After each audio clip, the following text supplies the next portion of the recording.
So Butch Cleveland's going to have outpatient surgery on a tendon in his shoulder Thursday or Tuesday? Tuesday this week. So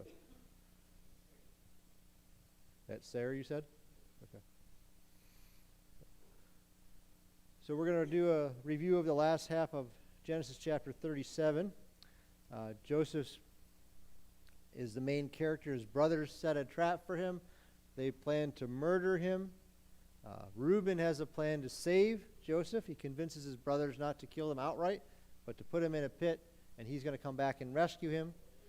Meanwhile, for whatever reason that we don't know, he leaves, and the other 10 brothers are there. And I should say 9 brothers. 9 brothers are there, and they're sitting down to eat, and lo and behold, a caravan goes past, and Judah convinces them, we shouldn't kill him, we should sell him and make some money, in which they do. Reuben comes back to find Joseph gone. They hatch a plot to deceive their father by using Joseph's coat and dipping it in the blood of a goat they killed. At the end of the time in Genesis 37, my clicker's not working. There we go. Joseph goes from northern part of the Promised Land down into Egypt. And the last thing we see in the last few words of chapter 37 is that he is purchased as a slave by Potiphar, who is the captain of Pharaoh's guards. And that's where we ended in our time with Joseph. So we have an event that does not involve Joseph at all, but it takes place between the time Joseph made this journey and then the brothers go down. So it is an opportunity to see what's going on, if you will, back home. While Joseph is in Egypt, a slave, ends up in prison. What's going on back home? And here's one of the things that happens. So Judah is the main character in this chapter. So what did Judah just do in the last chapter? What was his actions towards his brother? No, not Judah. That was Reuben. It was his idea to sell Joseph and not only get rid of him, but make some money. So why would God include this event about a man who has just done that and not someone that the rest of the book of Genesis is basically about, and that's Joseph?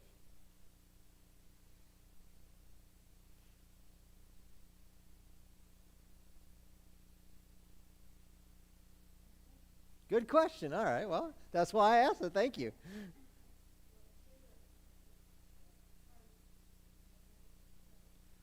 Yeah, that is correct. He is going to be the one where the line of David, the kings come from, and eventually Jesus Christ. So you will be more than shocked with what goes on if you don't know the story. Judah has been the leader, right? He convinced the rest of his brothers to sell Joseph. So we're going to get a little picture into what's going on into this leader's life. One commentator I read this week as I was studying says, God is simultaneously working on Joseph and Judah. God is working on Joseph through his suffering, and God is going to work on Judah through discipline, through consequences. And many people believe that some of what happens here starts Judah on the road to repentance, which we see fulfilled when he meets Joseph and they're threatened. And in Genesis chapter 43 and 44, Judah then says, take me instead of the boy, instead of Benjamin. It's also going to get a picture of why God moves this family out of Canaan. Because some of the things that are going on here are as a result of the environment they are living in next to the Canaanites. And he will move them out, we know, at the end of the book of Genesis, to Egypt, where they'll be safe and protected, and that God providentially puts them in a place where the nation they're living in don't like them. If you remember what happens when Joseph goes and his father comes down, finally he says, tell them you're sheep herders because they don't like them, and they'll put you in a corner and leave you alone. And Althea mentioned the other thing that this passage talks about is the idea of seed and offspring comes back up again, and who is going to be an offspring of this man that's the center of the story. So Genesis 38 verse 1 says, "It came to pass at that time that Judah departed from his brothers, visited a certain Adullamite, whose name was Hira. And Judah saw there a daughter of a certain Canaanite, whose name was Shua, and he married her and went into her." So where does Judah go?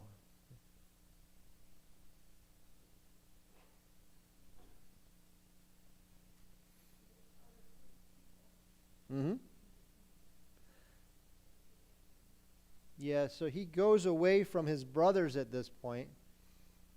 And my clicker work?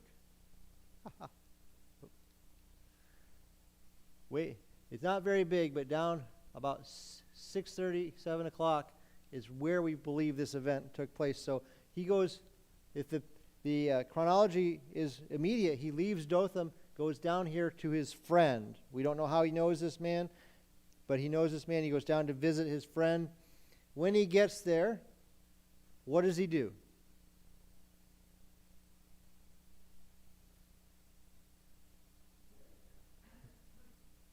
Married a Canaanite.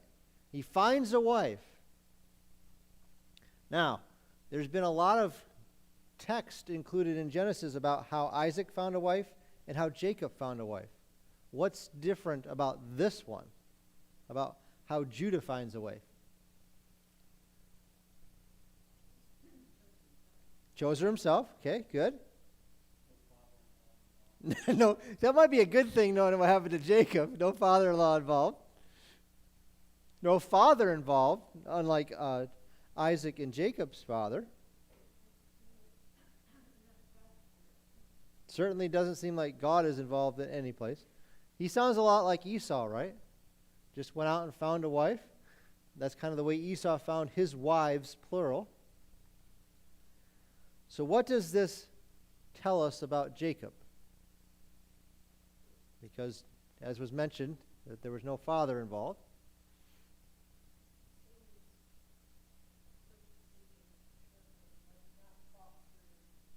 So Judah might be impulsive. Is that what you're trying to say? Okay. I don't want to put words in your mouth. Judah's a little impulsive. What about Jacob? Why wasn't Dad involved in setting up a marriage arrangement for Judah? Could be still in mourning.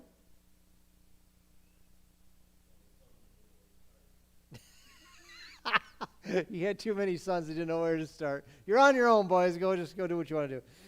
Well, Jacob's kind of a hands-off parents kind of guy. We've already seen that. So that does not surprise us.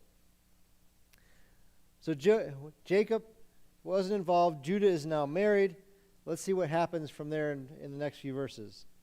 So she, talking about his wife Shua, conceived and bore him a son, and he named him She conceived again and bore him a son, and she called his name Onan. She conceived yet again and bore his son, and called his name Sheleah. And he was at Cherizib when she bore him. So that's why we get the idea of where in the area he might have been. So, what happens after Judah gets married? Babies. God blesses him with 3 sons, right? Not just one, not just children, but 3 sons, which is a big deal in the context of his culture.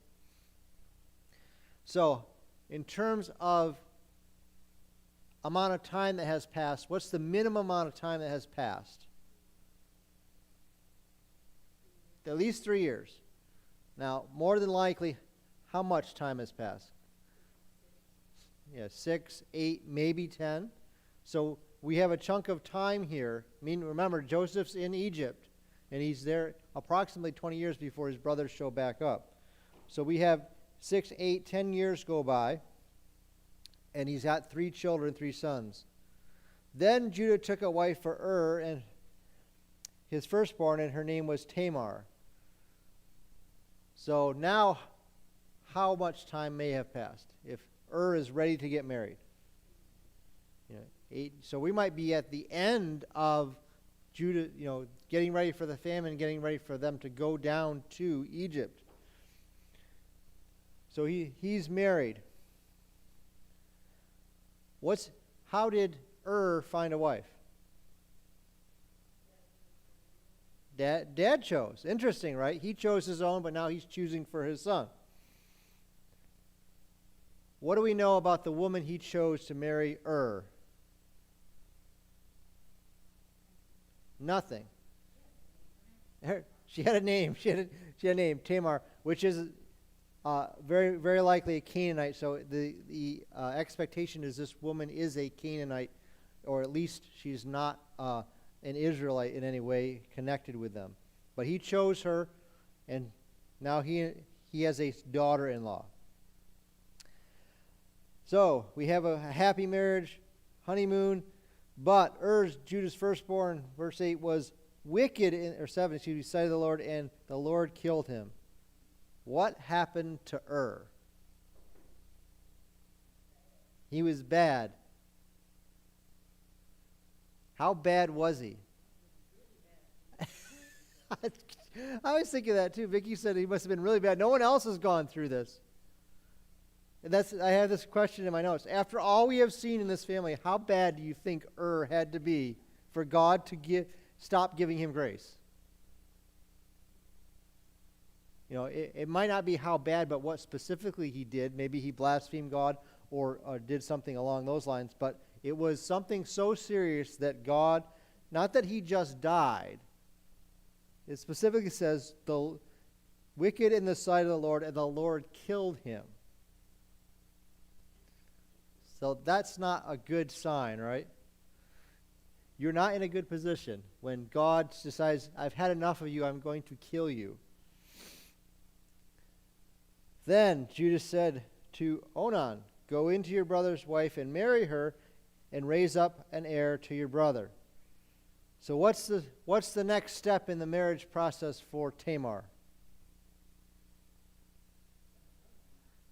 Got a brother-in-law for husband. All right, so do you know the fancy term for what just happened here? It's called a Levorite marriage. Now, it's not Levorite as in Levite. Levorite is the Latin word lever, talking about husband's brother. How comfortable, Sarah, would you, if Nick died and his dad says, marry Adam? I know. We find this very awkward, right? Very uncomfortable, very wrong. But you understand that God would institute this in the law in Deuteronomy. This would be part of God's plan to ensure a lineage. That was the reason the discussion came up in Matthew 22 when Jesus was walking the earth and doing ministry. And it is a significant part of the book of Ruth. The Levorite marriage, marrying and keeping up a family line. You know, the purpose was not sexual gratification. It was to have offspring to carry on, in this case, lineage. In God's eyes, doing this is righteous and honoring to him. And I understand that it's not something that our culture and our mindset thinks about, but in this context, this is what was expected, and God then put it as part of the law in Deuteronomy. So, faced with this responsibility, Onan, faced with the opportunity to honor God and do what's righteous and do what's right, what does he do? But Onan knew that the heir would not be his, and it came to pass that when he went into his brother's wife, he emitted onto the ground, lest he should give an heir to his brother. So what does he do?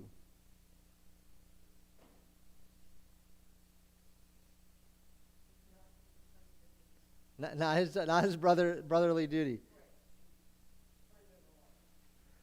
The context here is that this was a repeated act by him, meaning that he was willing to use this woman for sexual gratification. He was taking advantage of her, but wasn't willing to take the responsibility that went with it. So why would Onan do this?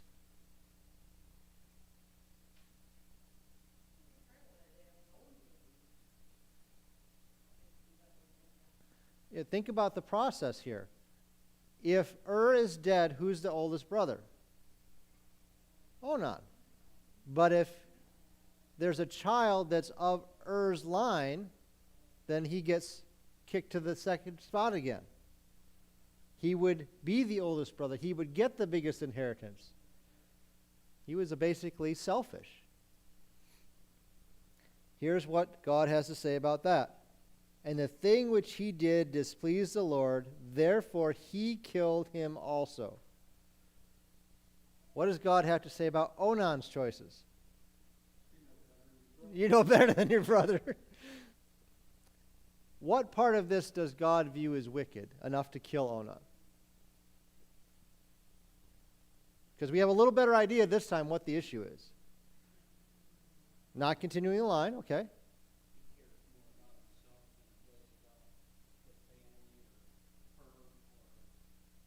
Very, very much a selfish young man or selfish man. He hasn't law yet, but he's breaking what God already knows he's going to put in place as his expectation. What has happened to Judah in a very short period of time? Lost 2 sons. The family tree is shrinking. In light of our study in Hosea, why might God have allowed this or done this to Judah?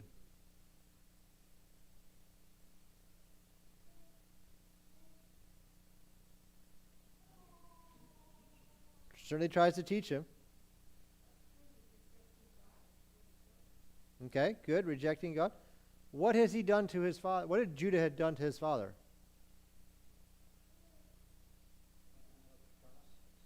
Yeah. And also cut him out of the process, but he's deprived Jacob of a son who he thinks is dead.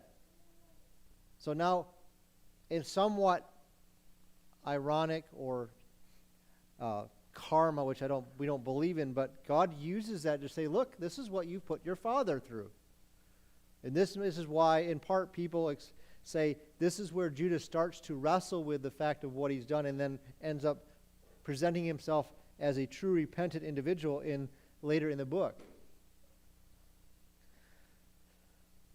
So now Judah's lost 2 children. He's still got a daughter-in-law with no husband. What is he going to tell this woman? Verse 11, Judah said to Tamar, his daughter-in-law, remain a widow in your father's house till my son Shelah is grown. For he said, lest he also die like his brothers. And Tamar went and dwelt in her father's house. So what does Judah tell his daughter-in-law? Go back home and wait. What is he actually telling her? To keep his son alive. So what is his plans for this marriage that he just told her was going to happen?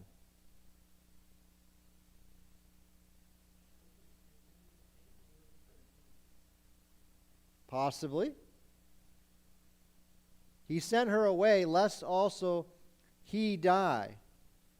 I don't think he has any intention of giving this last child to Tamar, because what if he dies?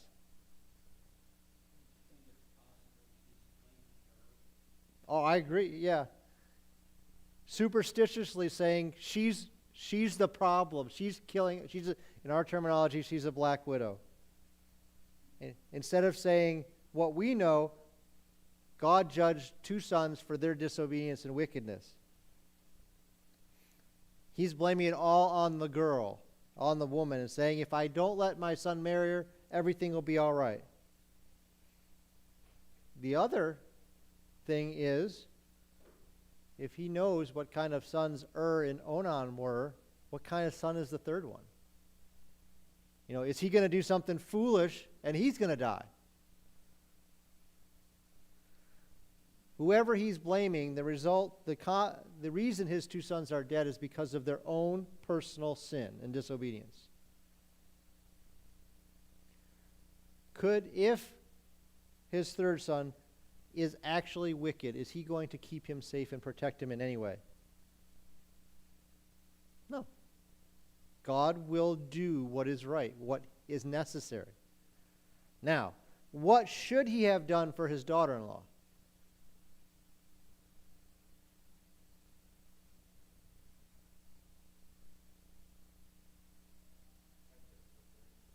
Yeah, he should have taken care of her. She was moved. If the context is she left, she got married, she moved into his family, and now he's sending her home. So he should have cared for her in his house. Regardless of whether he gave the son to her or not, he should have taken care of her and been responsible for her. But he chooses not to.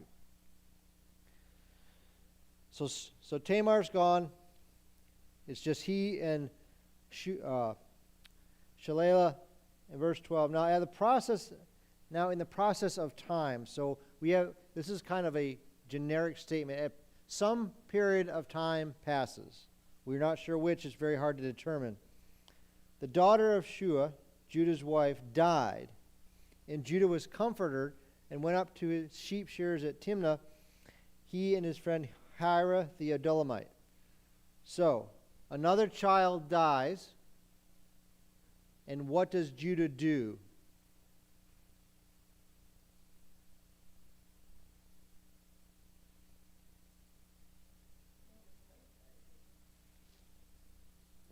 Did I read that wrong? Okay. I'm not wearing my reading glasses, so I could have read it wrong.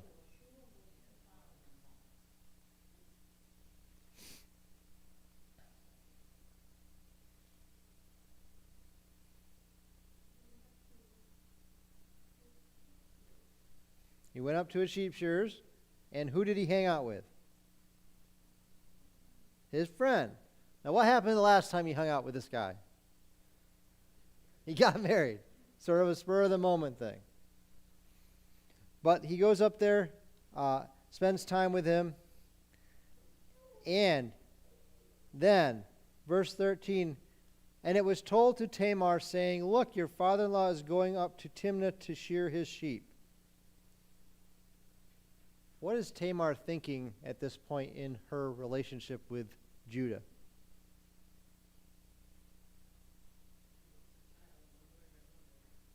She certainly wants a child. Hopefully she wants a husband as well to protect her and take care of her.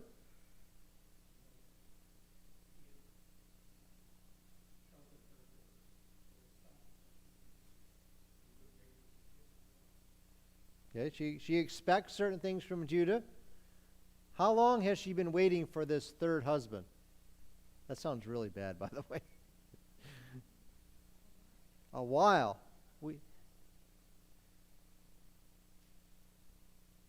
You're wondering whether she's starting to have doubts about Judah and his honesty. We don't know how she found this out, why, but someone tells her this is what's going on. And here's what she does. So she took off her widow's garments, covered herself with the veil, wrapped herself, and sat in an open place which was on the way to Timnah, for she saw that Shalala was grown, and she was not given to him as a wife. What do we know she knows about Judah now? What's that? He lied to her. Shalala is of marrying age, he's an adult, and Judah hasn't kept his promise. What is she pretending to be? Or what is she about to pretend to be? A harlot, a prostitute. Why would she bother doing this after hearing about Judah's travel plans?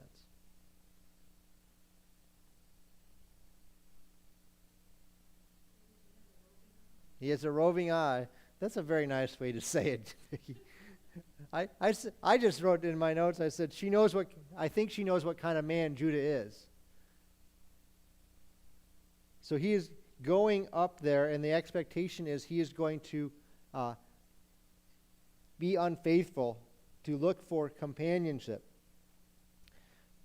When Judah saw her, he thought that she was a harlot because she had covered her face. So this is a part of the context of the culture that I don't understand, that he would not recognize his own daughter-in-law, but he does not. He thinks she's a prostitute. So he sees her, she looks like a prostitute, he assumes that she is. Then he turned to her, by the way, and said, please let me come in to you, for he did not know that she was his daughter-in-law. So he said, what will you give me that you may come in to me? When he sees her, what does he do? He propositions her.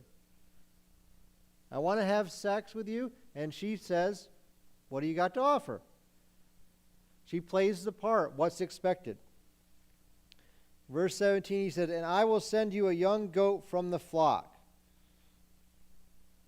Is that a good deal or not? No.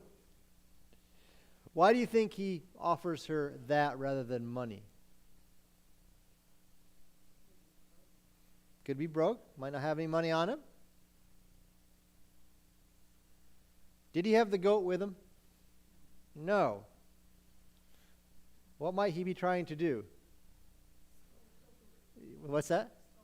Skullduggery. Yeah. Get something for free. We'll find out later that he does try and pay, but at this point, we don't know. He says, will you give me a pledge till you send it? So Tamar wants a promise that something that I have that you want back so that I get my goat.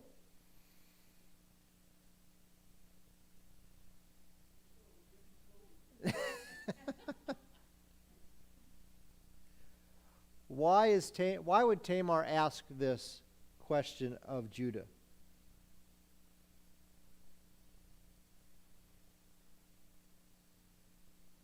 She's smart, okay. Might try to get leverage on him.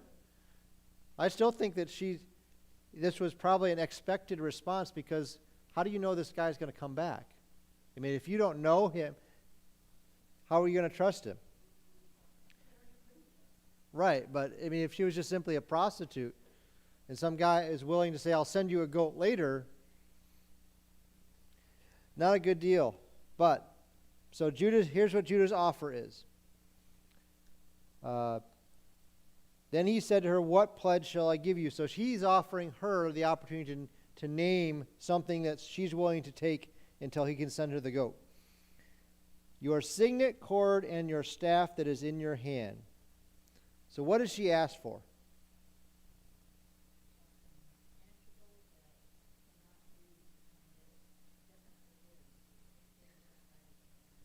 Right. It has value, and it specifically says it's his. So she's got two pieces of leverage on him.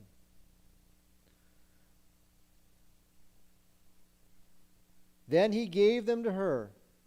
Why was Judah willing to give up something of that much value and that personal?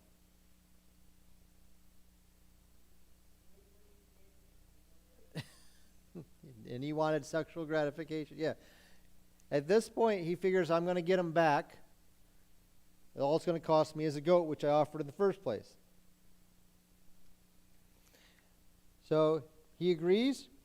Says, he gave them to her, went in to her, she conceived by him. She arose and went away and laid aside her veil and put on the garments of her widowhood. So this is the way this is written is it goes ding, ding, ding, ding. They had sexual relations. She got up and left, so that there's no chance that he finds out who she is. So she goes back home, pretends to be a widow, goes back to being a widow. But in the midst of all this, what happened to Tamar? She's pregnant. So I don't know if she knows at this point. I doubt it's much too soon, but she's going to soon know. Verse 20, Judah sent a young goat by the hand of his friend the Adullamite to receive his pledge from the woman's hand, but he, talking about the Adullamite, did not find her. Then he asked the men of that place, saying, where's the harlot who was openly by the roadside? And they said, there is no such harlot in that place. So when he does actually go to pay and get his stuff back, what does he find out? Can't find her. Not only can't he find her, what do the men tell his friend, the Adullamite? There's no one's here like that. Are you surprised that he actually went back and paid her? I am. I don't think, if she hadn't asked for the stuff, I don't think he would have paid, but I have a pretty low view of Judah in the context of this passage right now. Do you notice that he's willing to keep his promise to a prostitute, but not to his daughter-in-law to take care of her? Not to give his third son to her, but but he's willing to do it. He could have just kept the goat. But he is willing to keep and honor this promise to her, but not to his daughter-in-law.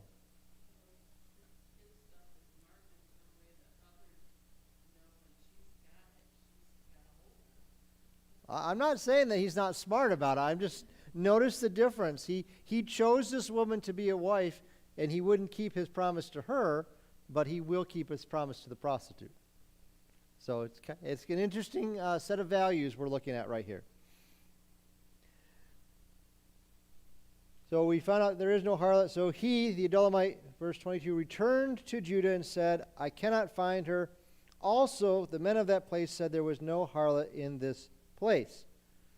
So Judah finds out some interesting news. What do you think he is thinking right now? What's that? He dreamed it? Might be a little nervous that he got taken. That he got, he got scammed. And then here's his response to the Adullamite. Then Judah said, let her take them for herself, lest we be shamed, for I sent the young goat, and you have not found her. What is his response to all of the process of not finding this woman and then saying, well, she's got my stuff?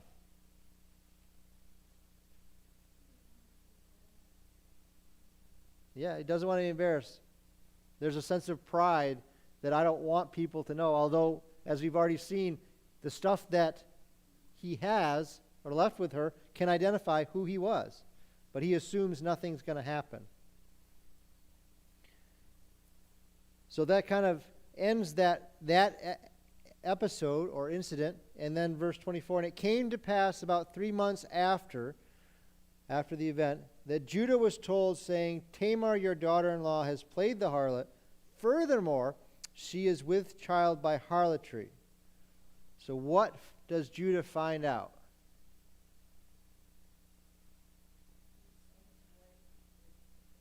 His son's wife is expecting, and both his sons are dead. And he didn't give her the third son. What is his response? Look at the end of the verse. So Judah said, bring her out and let her be burned.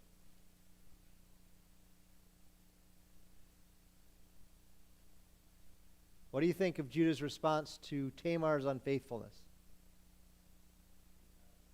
Pretty heartless? Harsh. Agreed?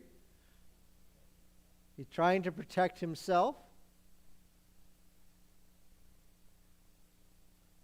Much like the New Testament, when the woman was caught in adultery, there was no concern for the other half of this union. Now, obviously, he doesn't know that he's the other half yet. But he should know that he could potentially be another half because he was unfaithful and he has visited a prostitute. So he is very self-righteous and hypocritical at this point for blaming her when he's doing the same thing. Think about one of the big takeaways as I was reading this passage again this week was, how often do we act like this? We're outraged at someone else's sin. That was great right there. Outraged at someone else's sin, but we're willing to cover up our own and overlook it. And that's what Judah's doing. He's outraged that his daughter-in-law would be unfaithful, but it doesn't matter that he's been unfaithful. So that's his response. So here's her response to Judah. When she was brought out. So the idea is that she's brought before him after he's announced the punishment because she's been unfaithful. She's sent to her father-in-law saying, by the man whom these belong, I am with child. She said, please determine whose these are, the signet ring and staff. What happens when Tamar has a chance to speak in her own defense? She identifies Judah. Actually, she doesn't name Judah.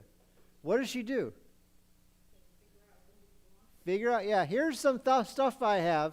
Whoever these belong to, he's the father. Here's the interesting, does this picture sound familiar? What did Judah and his brothers do when they showed up to Dad? Do you recognize in fact, in Hebrew, it's the same words. Yeah. So he has now experienced what Dad experienced of being confronted and saying, identify these. Literally, in both contexts, if we do it, a literal translation, it says, examine it, please. That's exactly what she says to him, and that's what the boys said to Jacob. What's God doing to get Judah's attention? This should be ringing bells in Judah's head saying, hey, this sounds really familiar, word for word. He's not going to get it yet, but he will get it. Verse 26. So Judah acknowledged them and said, she has been more righteous than I, because I did not give her to Shalala my son, and he never knew her again. How does Judah respond when he recognized what she had done and what he had done?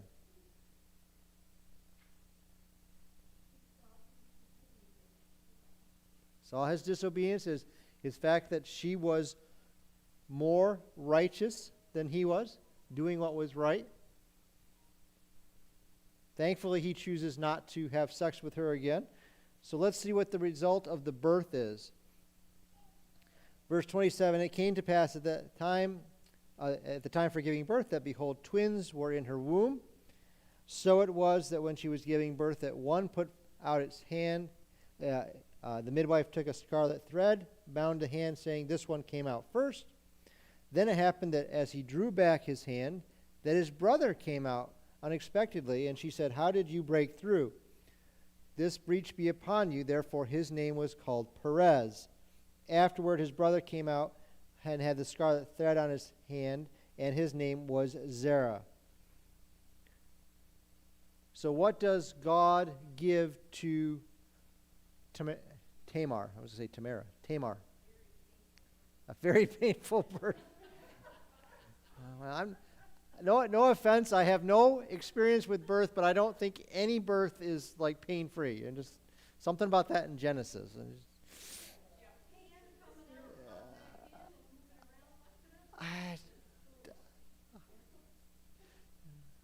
I said I don't have any experience.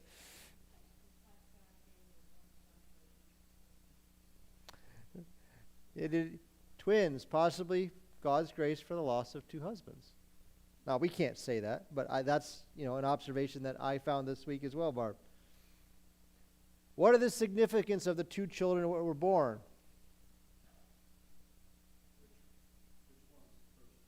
Yeah, which one? There's an argument about that. Actually, they were going to call, Perez would be, because if you look in the context of the lineage, he is the one that's listed. And in Matthew, Tamar is listed as in the line of Christ. In the line of David, it just talks about Perez, but in the line of Christ in Matthew chapter 1, Perez of Tamar. Judah and Tamar's offspring will eventually bless the world. Jesus Christ, that's the promise. In the offspring of Abraham, all the world is going to be blessed. Do you find that shocking, first of all?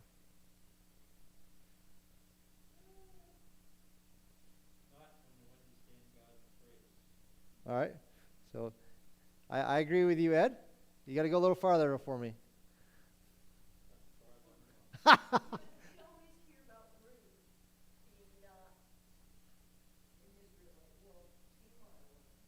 No, we don't believe so. Romans chapter 8. He is coming. Romans chapter 8. God works all things together for good. This was not a good situation. What Judah's sons did was not good. What Judah did was not good. And even Tamar approaching it and saying, I'm going to go sleep with my father-in-law, to make a point is not good. But in God's, as Ed said, in God's miraculous grace, this is going to be a point to saying God can use anyone to accomplish his plan.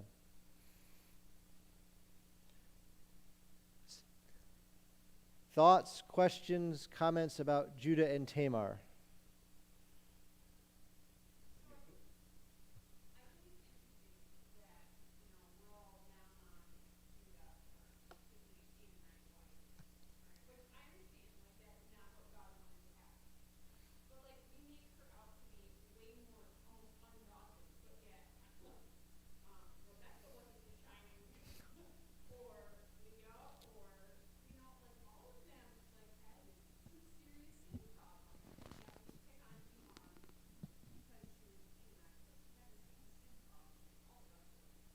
The only argument you could make is that the other one should have known better, but she still made, yes.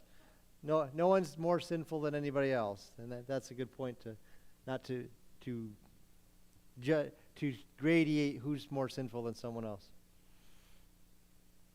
Someone else was starting with Sarah was talking. When you look at Judah altogether and his life, who is it that ends up being one of the 24 elders in the book of Revelation? God's grace, God's forgiveness. Well, and I think that it's in part due to Judah's repentance that we see in chapter 43 and 44 that he is repentant and he changes. You know, he's not perfect in any way. I don't mean that.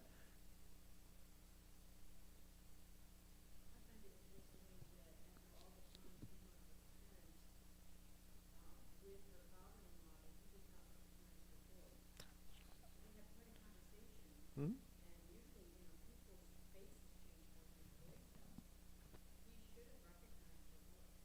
Yeah, I don't understand why he didn't recognize her either. That might be another part of God's plan in all this. You also can look at the fact in this that if Perez is in the line of Christ, in the line of David, that means Tamar stayed with her father-in-law, went down to Egypt in a few years with him. So Judah does step up and correct his mistake. Other thoughts or questions about chapter 38? All right, well, let's pray, and we'll be in chapter 39, Lord willing, next week. Father, we thank you for the opportunity to be here. We thank you for your grace to Judah and Tamar. We thank you for, in spite of all the sin in this chapter, that you used them. That you used them to be in the line of David and the line of Christ. And even as Joseph will later say in this book that what his brothers meant for evil, God meant it for good, and that you took the sinful choices of two individuals and used them to confront and to correct and to begin, at least in Judah's life, begin a repentance of what he did to his brother. And we thank you for the opportunity that we see that the second chances and the grace that you continue to give to Judah and to us. We ask you to give us a great week for serving you, for blessing our friends and our family.